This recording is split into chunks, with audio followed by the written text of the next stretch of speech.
사법부 수장 공백이 이어지는 가운데 국회는 내일 본회의를 열어서 이균용 대법원장 후보자 임명 동의안을 표결에 붙입니다. 다수당인 더불어민주당이 사실상 부결기류라 통과가 쉽지는 않아 보이는데 무기명 투표가 변수가 될 수 있다는 전망도 나오고 있습니다. 권남기 기자입니다. 이균용 후보자에게 대법원장 자격이 있는지를 놓고 줄다리기를 이어가던 여야가 내일 임명동의 여부를 결론짓습니다. 지난 8월 22일 윤석열 대통령이 이 후보자를 지명한 지 45일 만입니다. 장관과 달리 대법원장을 임명하기 위해선 국회의 동의, 즉 제적의원 과반이 출석해 출석의원 과반이 찬성표를 던져줘야 합니다. 단독 과반 의석을 확보한 제1야당의 의중이 절대적이란 얘긴데 민주당은 내일 본회의 직전 당론으로 찬반을 정할지 결정하기로 했습니다.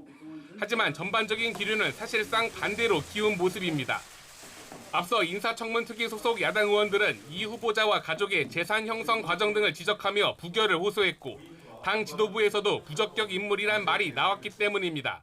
대법원장 임명 동의가 부결된다면 이는 오롯이 부적격 인사를 추천하고 인사 검증에 실패한 윤석열 대통령의 책임입니다. 일단 부결 가능성이 커 보이지만 변수는 무기명으로 투표가 이뤄진다는 점입니다. 제적의원 298명 가운데 단식지 입원 중인 이재명 대표와 수감된 윤관석 의원을 뺀 나머지 의원들이 모두 출석한다면 가결 정족수인 과반은 149표. 찬성표를 던질 것으로 보이는 국민의힘과 일부 무소속 의원 등을 더하면 115표 정도라 34표가 부족합니다. 그런데 누가 어떤 표를 던졌는지 알 수 없는 무기명 투표에서 이에 맞먹는 이탈표가 민주당 등에서 나올 경우 임명 동의안이 국회 문턱을 넘을 수도 있습니다.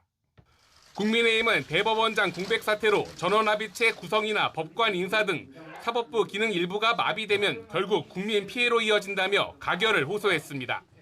대법원장의 신속한 임명이 궁극적으로는 민생 살리기와 무관하지 않다는 점을 인식하고 진정 국민을 위한 판단을 내리기를 바랍니다.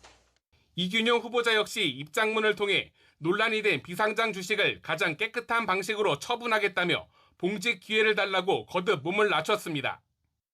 여당이 민생을 강조하며 이탈표 자극에 나선 상황에서 초유의 대법원장 공백이란 정치적 부담도 적지 않은 만큼 민주당 의원들이 어떤 선택을 할지 관심이 쏠립니다. YTN 권남기입니다.